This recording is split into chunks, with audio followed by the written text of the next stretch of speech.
عالم برزخ کے متعلق سوال کیا گیا ہے کہ برزخ کیا ہے؟ برزخ ویسے تو ایک پردے کو کہتے ہیں جو دو اشیاء کے درمیان حائل ہو، لیکن عالم برزخ کے حوالے سے جب بات کی جاتی ہے کہ جہاں ارواح کو ٹھہرایا جاتا ہے، قرآن مجید میں اس کا ذکر موجود ہے۔ میں اس کی جانب بھی توجہ آپ کی مبذول کروانا چاہوں گا۔ میں سورۃ مومنون 23 نمبر سورہ ہے، میں اس کی آیات نمبر 99 اور 100 تلاوت کرنا چاہوں گا اس بات کی دلیل کے لیے کہ ارشاد رب العزت ہے، اعوذ باللہ من الشیطان الرجیم، بسم اللہ الرحمن الرحیم، حتی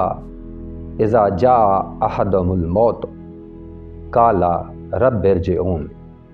مشرکین کے متعلق کہا جا رہا ہے کہ جب موت کے دہانے تک پہنچیں گے تو کہیں گے، اللہ بادشاہ جی ہمیں اس دنیا میں واپس بھیجیے۔ موت کے وقت انسان کے اعمال کا جو نتیجہ ہوتا ہے وہ اسے ایک بار دکھا دیا جاتا ہے۔ جب مشرکین یا کافرین موت کے دہانے پر پہنچیں گے تو وہ نتیجہ اپنا دیکھیں گے کہ جو اللہ کا حکم تھا ہم نے اسے تسلیم نہیں کیا، ہم نے اللہ کے ساتھ شرک ٹھہرایا، تو وہ اپنے اس نتیجے کو دیکھ کر پچھتاوے کے ساتھ ایک بات کریں گے کہ ہمیں دنیا میں بھیجا جائے، لعلی عمل صالحا فیما ترکت، تاکہ ہم وہ عمل صالح بجا لائیں جسے ہم اس دنیا میں ترک کر آئے، کہ اگر ہم اسے بجا لاتے تو آج ہمارا نتیجہ یہ نہ ہوتا۔ پھر حکم ہوگا کلا، ہرگز نہیں، انہا کلمات ہوا قائلھا، یہ وہ صرف وہ بات کر رہے ہیں کہ جو بات بس گزر چکی، اب اس سے یہ فضول بات ہے ان کی۔ وَمِن وَرَائِهِمْ بَرْزَخٌ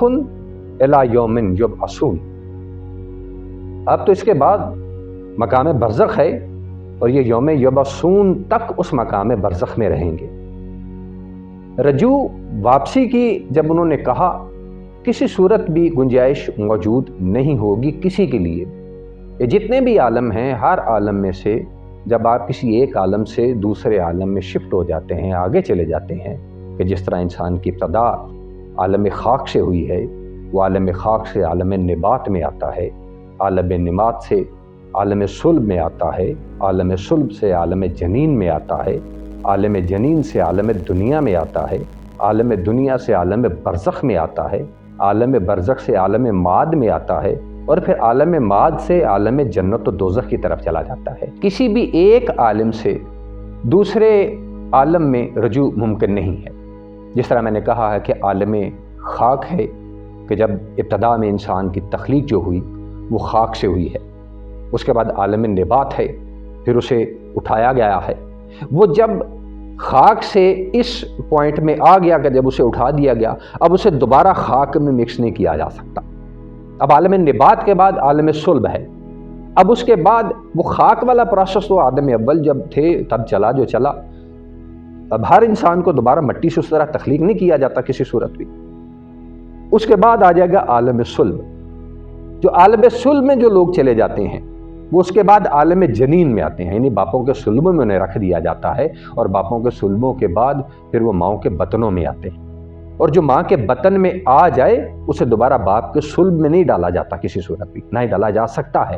اسی لیے ایسے اس میں ایک عالم میں جب آپ آگے بڑھ جاتے ہیں تو پیچھے کی طرف رجوع ممکن نہیں ہے۔ اسی طرح جب عالم جنین سے اب عالم دنیا میں آتے ہیں تو پھر عالم دنیا سے آپ دوبارہ بطن مادر میں نہیں جا سکتے کسی صورت۔ اسی طرح جب عالم دنیا میں آئے، عالم دنیا سے جب عالم برزخ میں جاتے ہیں تو پھر اسی طرح جس طرح حکم ہوا اس جگہ پر کہ عالم برزخ سے واپس تمہیں دنیا میں نہیں بھیجا جائے گا کسی صورت،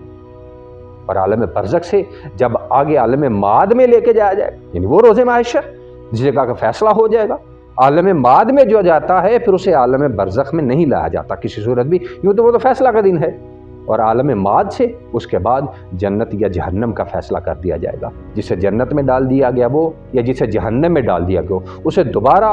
اس فیصلے کے دن میں نہیں لایا جا سکتا۔ یہ جتنے بھی عالم ہیں، جب ایک عالم سے آپ دوسرے عالم میں چلے جاتے ہیں تو پھر رجوع کی گنجائش اس حوالے سے نہیں رہتی۔ ہمیں اپنی تیاری، ہم جس عالم میں موجود ہیں، اگر عالم دنیا میں موجود ہیں تو ہمیں عالم برزخ کے لیے اپنی تیاری یا عالم معاد کے لیے اپنی تیاری کو کمپلیٹ رکھنا چاہیے۔ بالکل پچھتاوے رہ جاتے ہیں صرف جب ہم سے یہ عالم دنیا چھن جاتا ہے، اپنی جتنی بھی نیکیاں ہیں، ہمارے جتنے بھی عمل صالح ہیں، ان پر فوکس صرف عالم دنیا میں ہی کیا جا سکتا ہے۔ اسی طرح اس لیے کہا کہ اب ان کا رجوع ممکن نہیں، یہ واپس نہیں جائیں گے اپنے اس عمل صالح کو بجا لانے کے لیے، اور یہ عالم برزخ میں، وہاں جو ان کے بعد آنے والی ہے، وہاں ان کو ٹھہرایا جائے گا یوم یبعثون تک۔ اب اس میں ایک اختلاف موجود ہے کہ کیا تمام کی تمام ارواح کو عالم برزخ میں ٹھہرایا جائے گا، یا کچھ روح ہیں جنہیں عالم برزخ میں ٹھہرایا جائے گا۔ تو یہاں کہا جاتا ہے کہ بیسیکلی جو نہایت مومن روحیں ہوں گی، یا وہ جو مشرکین کی یا کافرین کی روحیں ہوں گی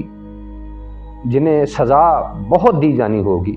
ان روحوں کو اس جگہ پہ ٹھہرایا جائے۔ اس کی دلیل کے طور پر میں ایک آیت قرآن مجید کی اور تلاوت کر دیتا ہوں کہ یہ جو بات میں نے کی ہے کہ وہاں کون کون ٹھہرے جائیں گے، اور باقی جو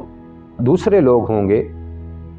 جو مومنین نہیں ہوں گے لیکن مسلمان ہوں گے، انہوں نے اچھے اعمال بجائے لائے ہوں گے، تو کہا جاتا ہے کہ ان کے لیے برزخ قبر کو ہی قرار دے دیا جائے گا، وہیں پہ ان کا حساب کتاب ہو جائے گا، لیکن اس جگہ پہ کچھ روحوں کو ٹھہرایا جائے گا۔ جیسے میں ایک اور آیت تلاوت کرنا چاہوں گا، سورہ مومن کی 40 نمبر سورہ ہے مومن ترتیب کے لحاظ سے، اور میں اس کی آیت نمبر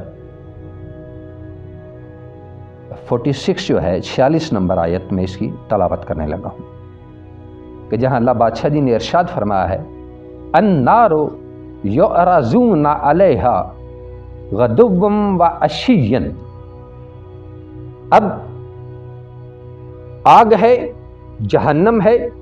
جس پر ان کو صبح و شام لایا جائے گا ان کو دکھانے کے لیے۔ یہ برزخ سے جہنم کی جانب ان کافرین کو، مشرکین کو، اس جگہ پر ان لوگوں کو بار بار جہنم کے دہانے پر لایا جائے گا، ان میں خوف پیدا کرنے کے لیے، تاکہ وہ جو برائیاں کرتے رہے ان برائیوں کو دیکھیں کہ اس کا نتیجہ ان کے حضور کیا ہوگا۔ وَيَوْمَ تَقُومُ السَّاعَةُ أَدْخِلُوا آلَ فِرْعَوْنَ أَشَدَّ الْعَذَابِ، اور اس دن اس ساتھ جب آئے گی، وہ قیامت کا دن جب آئے گا، ادخلوا آل فرعون اشد العذاب، تو یہ آل فرعون ہے، وہ مشرکین جن کی بات ہو رہی ہے، وہ سارے فرعون کے جو حواری تھے ان کی بات ہو رہی ہے، ان پر سخت ترین عذاب کیا جائے گا۔ یہ انہیں صبح و شام جہنم کے دہانے پر لانا اس بات کی دلیل ہے کہ ابھی انہیں سزا دی نہیں گئی، بلکہ جسے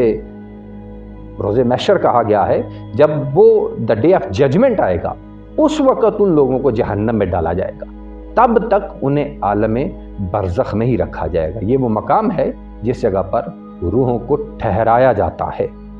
پھر اس کے بعد جب یوم یبعثون ہوگا، جب وہ آخری گھڑی آئے گی، تو اس آخری گھڑی میں پھر تمام انسانوں کے جتنے بھی کائنات میں موجود ہیں، ان تمام انسانوں کے، تمام چیزوں کے، ہر کسی کا حساب کر کے ان کے درمیان فیصلہ کر دیا جائے گا۔